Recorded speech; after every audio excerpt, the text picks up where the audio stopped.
Hello and welcome to another episode of the Optimize Show. I am Dave Mamano, your host. So glad you're here. Thank you, thank you, thank you. Do us a favor. Spread the word, like us, love us, social media, you know what to do. Today I have on the show, and it's been like pulling teeth getting this guy on the show. Not. It has been very difficult. He thinks nobody's going to watch. So please help make this our highest viewed show. I really appreciate it.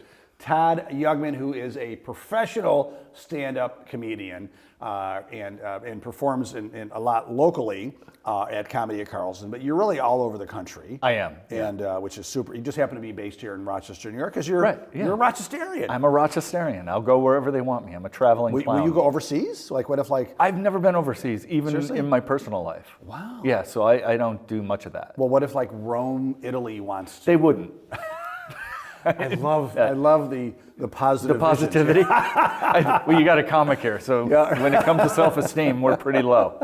That's why I even said to you, nobody's going to watch You said nobody's going to watch. Make it the highest one, please. Yeah. No, I know. You're like the anti-Tony Robbins. Like, I'm probably not going to make it. Right. That's me. Yeah. You're going to put that on my business card. I love it. Well, Todd Youngman, we met a couple years ago. We did. Over hot chocolate. Yeah. Because you don't drink coffee. And I was like, I will join you in the hot cocoa experience. Right. Did you have hot cocoa? I joined you. Okay. Yeah. I was like, all right. I already had my espresso this morning. If I talk over you, you tell me to stop. Yeah, please stop. Okay. No, I'm kidding. So we met. We know so many similar people that would always say, have you met Todd? And I guess people would say, have you met Dave? No. Finally, I think I called you and you were like, all right, I guess I got to meet you. Well, you didn't call me, you texted me. Oh, is that what I did? Yeah, never call. Good. Yeah. You would have not picked up. I wouldn't have picked up. Yeah. And we actually have a really good longtime friend, your childhood friend, Steve Sugamelli, who is my fraternity brother. Sure. We called him Kabula, you called him Sugi. Right. So we were destined to meet. In my 20s, I did some stand-up comedy in improv. Yeah. You inspired me after our conversation Really? for me to say, I was like, I got to do this again. You know? And it was, during the COVID time when the world opened up a little bit. Yeah. I thought, why don't I put together a show about business and comedy together? Sure. And you and Mark Ippolito, the other guy over at Carl's Director of Operations. Director of Operations. Yeah, he's the guy. He's the magician behind the scenes. He sure there, is. right? Yeah, and Mark's tremendous for the Rochester community. He really as is. are you. Yeah. But you guys said, okay, Dave, you can do a show here on a Wednesday night. Let's see how it goes. Yeah. And we packed the place. I packed the place. You did great. It was phenomenal. Really good. You did opened a great up job. for me, which I loved. And so I have to do that again. I don't know what's stopping me, but I'm not here to talk about me. I'm here to talk about you. Right. And so you are a lot of times on the show. I mean, I've had the mayor on, I've had Bob Duffy on, I've had big CEOs on. Sure. Like, why Todd Youngman? Exactly. Well, let me tell you. All right. I love having people who have also just optimized their journey, their experience in life. So I know enough about your story to be dangerous. I'm going to recap here, and then I want you to go a little bit deeper. But you were, I'm going to say, for lack of a better term, a regular schmo. You were working in the marketing department of Chase Pickin, and then another company called Home Trends. Right. If I remember correctly, you were having some tough times on the roller coaster of life. Sure. You went to go see a therapist, so good for you. Yeah. And the therapist said, what's your dream? And you said to be a stand-up comedian, but I'm 40, it's too late. Yes. And what did the therapist say? No. He did not like that. It was, when I first met with him, he said, what are a couple things you've always wanted to do for yourself? It was, just getting to know you session. And I said, I've always wanted to act or try stand-up comedy. He goes, wow, comedy, why don't you try it? And I did. I said, I'm 40, why bother? It's 40, I'm old now. And he said, and that's what he said. He said, I don't play cop-outs. So he got right on his computer, looked for open mics in Rochester, found it at Love and Cup over by RIT, and that was 2010. I went and did it, and it was one of the worst things I've ever done in my life. Because it was an open mic where it wasn't just comedy, it was comedy, poetry, music, your traditional open mic. And I had the pleasure of following a guy who played the harp. So it really didn't play well into what I was doing, and I had never done it. Yeah. So I went up and did 5 minutes. It was torture. Had to come back. I mean, did you get some laughs? Or not one. It was like not a single crickets. laugh. Right. So I went back, and you have to report back how things. It's part of your homework. And he goes, "Oh, you got to try it at a comedy club." So at that point, he got on the computer and found Mark's old club in Webster, the Comedy Club. They were having a showcase. I went up and did it, got a few laughs, And as you know, trying comedy, once you get those laughs, it's kind of like a drug or a Yeah, yeah. rush. Yeah. And I was hooked. And at that point, I asked Mark, I introduced myself. That's when I met him and said, what do I do to get better? How do I keep doing this? And he said, just keep coming to shows, watch shows, talk to headliners, talk to the features, just get the feel of it. And he saw that I was coming all the time. I was paying to come in, I was learning. And eventually he's like, you don't have to pay. I can tell you have, a little drive in you and you're interested. And then eventually he would start to give me, 5-minute spots on a Thursday night or, and eventually, move me up to hosting. And, here I am now. I'll host feature and I can headline 15 years later. So Yeah. it's just a lot of work and a lot of determination. How do you come up with the jokes? That's probably a common question. I mean, do they? Are you in a situation and they just like, oh my God, I kind of got something about this, or? Yeah, I like to pull from life experiences, like anything that like. Currently, I'm writing a bit about how I don't drink. I've never drank alcohol in my life. You've never had any alcohol? Never had alcohol or done any drugs, and I've always been apprehensive about doing the bit, just because once you say it, people are always like, ugh, look at this weirdo.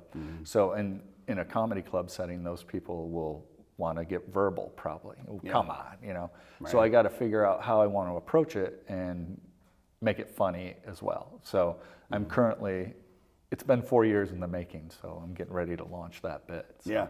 I think, in my opinion, I think people will be supportive that, you are so successful and funny without really having to drink or swear. I mean, you're not dirty. You don't swear a little bit. Oh, I but, do. Yeah. I mean, and my But topic's you're not toe Andrew line. Dice Clay type of thing. No, so. not at all. No. It's just like if you were hanging out with your friends, it's probably that level of dirty, if you even want to call it that. Yeah.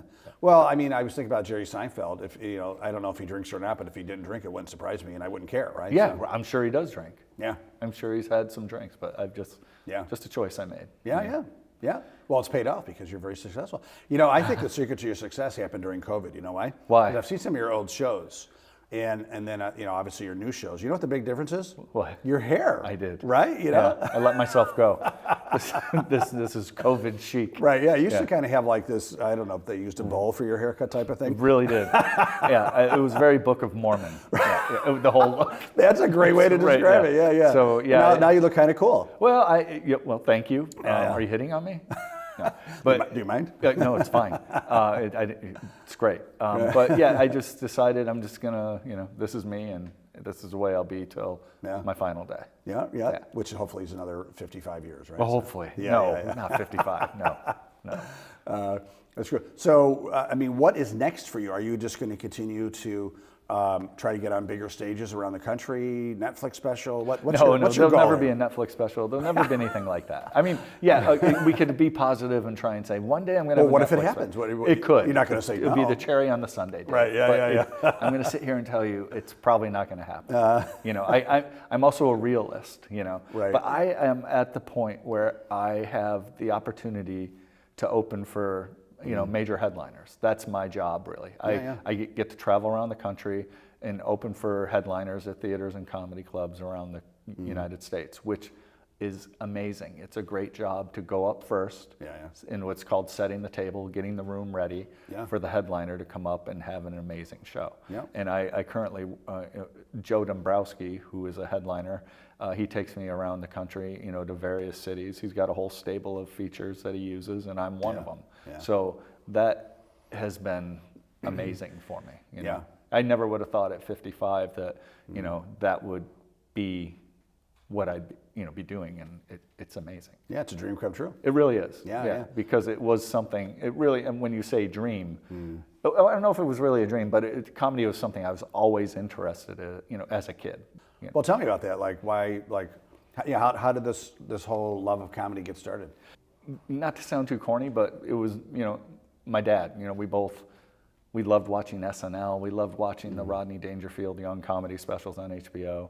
We loved, when Yuck Yucks was downtown in the old Holiday Inn, we would go there and see a guy named Kevin Meaney, who was a Rochester favorite, legendary comic. And we would recite his lines after, days after the show, because he was hilarious. And eventually, later in life, Kevin became a friend and also a mentor to me. So that was like a full circle moment just to be able to, have him part of my life. And you guys actually have the Kevin Meaney We room, do, yeah.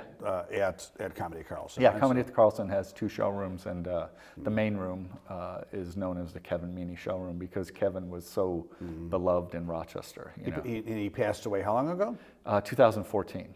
Wow. Okay. Yeah. Yeah. No, I remember him very well. He was very funny. So. Very funny, yeah. And when that happened, it really hit Mark hard, myself, and when Mark opened this new club, he said, he want to honor Kevin somehow, and so he named that room after Kevin. I want to call out Comedy at Carlson too. You and Mark are doing a great job. For a city our size, Rochester, we're not that big, right? No. But you guys get, I should say, some great names. You get some big players there. Yeah, Mark is amazing with booking. It's his thing. He's so good at doing it, and he really can bring in some major acts. And that was the whole idea with having this, what's known as an A-list room. You get 300 plus seats.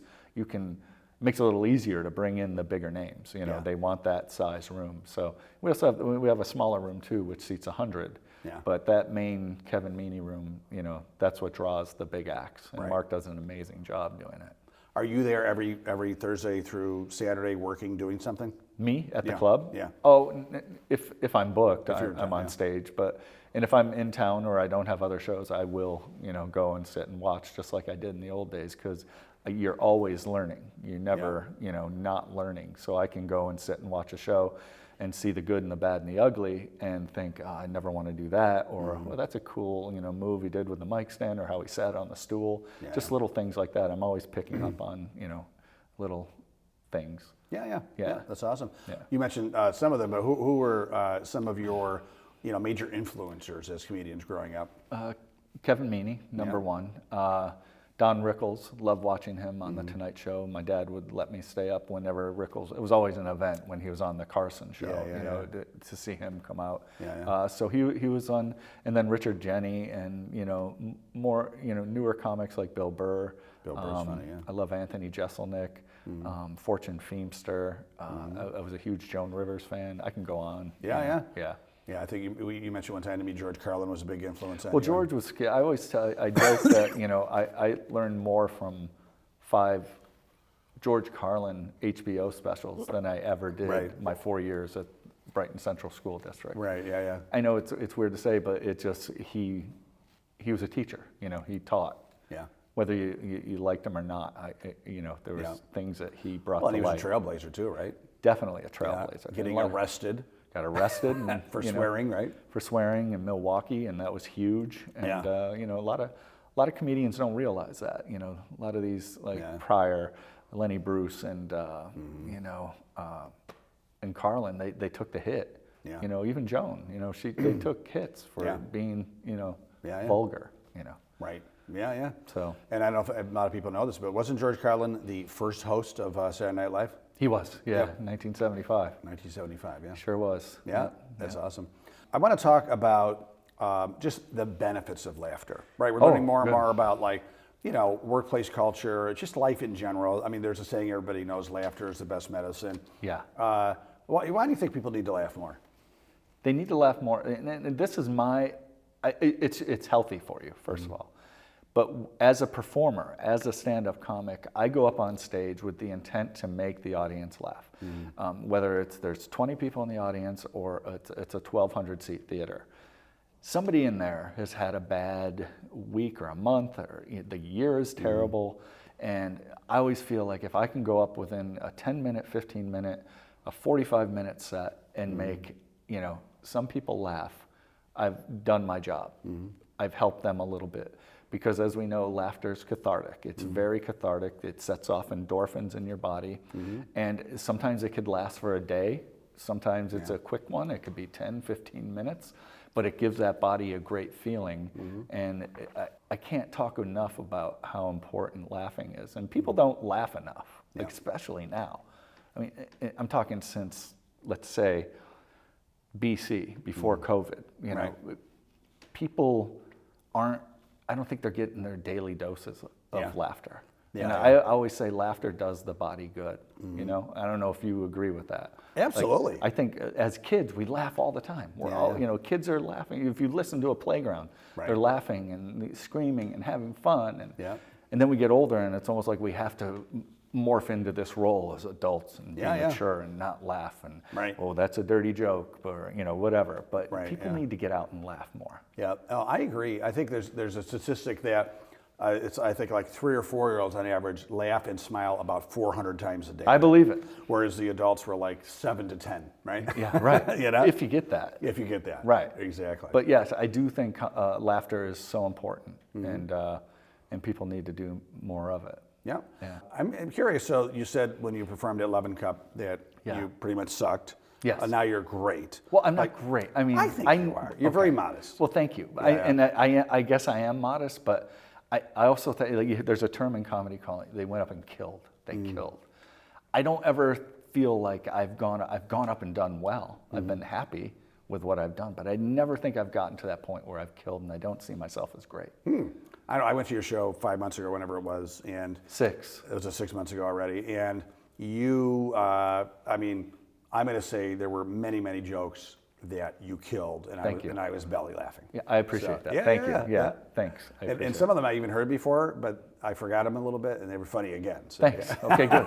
It's like hearing an Eagles song over again. Exactly. Yeah. I like that song. Yeah. Like Hotel California. Joke. Tell me again. Yeah. Right. So besides comedy, you're very involved with the community, and you've got some charities that you're very passionate about. I do, yeah. One in particular, 1330 Cancer Connect, very important to me. My dad passed away in 2001 from, he had stomach cancer. When that happened, he was way too young. He was 60. So, not that there's an age that you should, you know, but in my life, I didn't have enough time with him. Sure. So at that point, I'm like, what can I do to, you know, honor my dad? So I'm a runner, and I'm like, I'll run races that, you know, have to do with cancer, or, you know, raise funds for cancer. And my mom was diabetic, so I ran races for diabetes. But it felt, you know, kind of empty. You know, okay, I ran a race, you know, gave him $20, I got a t-shirt. What's that do? Fast forward to 3 years ago, Mark Ippolito at the club came up to me and said, I gave your name for an organization to help out. And I'm like, oh, what is it? He goes, it's called 1330 Cancer Connect, and they're looking to do like improv with their members. And what 1330 is are kids and young adults who either have cancer or are, you know, had it and now, you know, in remission or whatever. And they want to do an improv night. And I'm like, oh, I don't do improv. And I'm not knocking improv, it's tough. But I met with them, and they told me how they wanted to do it, and I said, well, I'm a stand-up. How about we do a stand-up comedy night? And they looked at me blank, and they're like, yeah, I don't think that'll work. I'm like, fine, you know, that's fine. We had a meeting, we talked about it. 2 weeks later, they called me and said, we thought about it, and we think we want to try it. I'm like, great. So I met with some of their members, the kids, and you know, it started off with like 12 kids, and then immediately it went down to 5. Because you know, it's not easy. You've tried it. Comedy's not easy. It's tough. So what we did was, it was a night of, we wanted to do a night of what we called laughing at cancer. Sounds terrible, but that's what we did. And what we made jokes and humor about what these kids went through with their experiences, which wasn't easy. It was fun. I learned a lot, you know. These kids went through so much, and here I am trying to make light of what they went through, but they were such good sports. So we did this one event called Journeys, which is their big fundraiser thing, and I'm not kidding when I say every single one of them went up and destroyed. They were so funny, and it wasn't pity laughs, it wasn't any pity applause, and it went so well, we did it in the following April at Comedy at the Carlson, sold the place out, and then the following year we did it again, sold the place out, and we're going to do it again this April, 25. And same thing. So it's been so nice, and it's a way to honor my father. That's fantastic. It is. It really is great. That's great for you. Well, I've seen it online that you do a lot with them, and that's fantastic. And we'll call out Lauren Spiker. I know Lauren, who started the organization, I don't want to say 15, 20 years ago, probably, right? Yeah, I'm going to say, yeah. So in a little context, her daughter, Melissa, who went to college and with cancer and then died of cancer, I believe, at college, right? I'm not sure. I'm not sure the specifics of that, but it is all to honor her daughter, Melissa. Yeah. And that it was something Melissa had asked her, try and do something, and this is amazing. Well, Melissa's going to be very happy with the legacy she has left. And she's done a great job. And getting you involved too has been wonderful. So, excellent. So, I do feel strongly that this is going to be our most viewed, watched episode ever. Why do you say that? Because I'm going to prove you wrong. You've had captains of industry. Just like your therapist, like I would love to be a fly on the wall. No, I can't be a comedian. Oh, what? Right. Well, true. He got me there. I did it, and I loved it. Yeah. So, but I go on podcasts, man. I'm like the stinker, and I'm just yours. I'm telling you, anybody's. Yeah. Maybe you should come up with like a tour, like the comedian that's never going to make it tour. So just like our mutual friend Jamie Lissow is now the divorced dad tour, right? So Jamie's doing great. He's doing great. Right. Takes a long time. Yeah. And if he was on with you today, he'd get all kinds of views. Yeah. People are watching this right now and they're like, who is this guy? Right. I don't think so. But you should know me.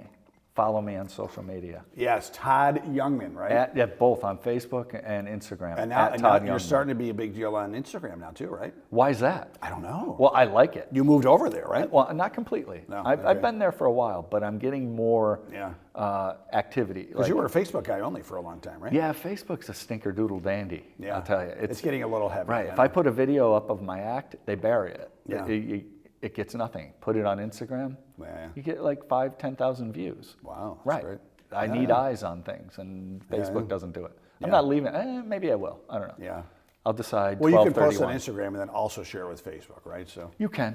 Yeah. Yeah, but I'm going to do less on Facebook starting New Year. All right. And what is it at Todd Youngman? At Todd Youngman on both. Okay. Yeah. Not at Hot Toddy, nothing like that. No, that's my OnlyFans.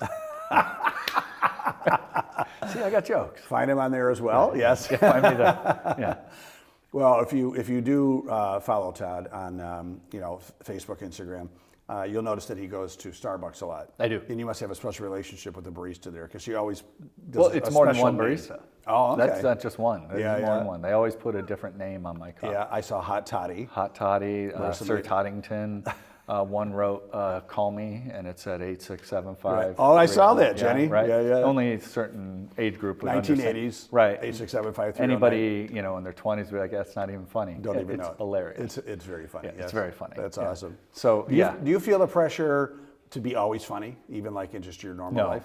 No. Do people expect you to like, oh, here we're Todd, it's going to make us laugh, They do, and they'll tell me things, inappropriate things. I'll sit and listen to it, because they feel they can because I'm a comedian and I have I can tolerate more than the average person. Yeah, like even. And I can. I don't care. You tell me anything. Right. But yeah, and a lot of people want to tell you jokes, and they're like, "Oh, you could use that one." I'm like, "No, thanks." But yeah. So you get a lot of Appreciate that, but stick to your engineering job. Thank you. Yeah. Are you going to try comedy again? I am. When? Let's do it. What? Why? Let's do you. it. Let me commit to it. You were committed at one point. I know. Well, you know what? I took what I did at the Carlson. Yeah. And I turned that into kind of a keynote talk where I go into businesses and business events, and I teach them about how to use humor in the workplace. But I had such a great time, so I got to come back. Where are we now? We're in September. Yeah. Why don't we say by March, April, I'll do another show at the Carlson. What do you think? You should do it. All right. Yeah. Get in touch with Mark. Yeah. Make it happen. All right. MakeItHappen.com. Yeah, and then you'll fill it. Yeah. You're like the most popular guy in Rochester. Well, next to you. If you open for me again, so. I don't know. I'm too big for you now. I know. Can't I have to pay you big bucks, right? Yeah, right. Excellent. Well, Todd Youngman. Yeah. Thank you so much. Thanks for having me. I'm sorry I was such a hard get. I think you were playing with me. I wasn't playing with you. I think it was like I was having flashbacks from the girls in high school. Is that what it felt like? Oh my God, yes. How so? I don't get it. Because I would ask them out and they would be like, "Oh, let me get back to you." Oh, I just want to be friends. You don't want to go out with me. Yeah. Remember when girls would break up? They broke up with you, I'm sure. Right? Absolutely. Yeah. When I actually got someone to date me for a while, it would always end up in me getting. I look like Screech in high school. Oh, that's a good look. Yeah. I look like I walked out of the Bible now Right. with this. I know. Right, from the Mormon guy to actual Right, like Jesus Moses. Christ's brother. Right. So, when girls broke up with you, what was the big excuse? That they just want to be friends. Just want to be friends. Yeah, It's not yeah. you, it's me. Exactly. That's always fun. Yeah. I always got broken up with too.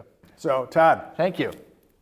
thank you very much. Appreciate Thanks for you. having me. I'm glad that I was pleasantly persistent with you. I'm glad you were too. Are you ready to see no views? Most ever. Help me out, everybody. Yeah. All right. Spread this, share this. Yeah. Make this our biggest show ever. So thank you. Thanks again, Todd. Thanks, Dave. And appreciate you. Thank you so much for watching another episode of the Optimize Show. Again, high tide raises all the ships. Let's continue to help people. Thank you so much. Make sure to have a great day and stay awesome.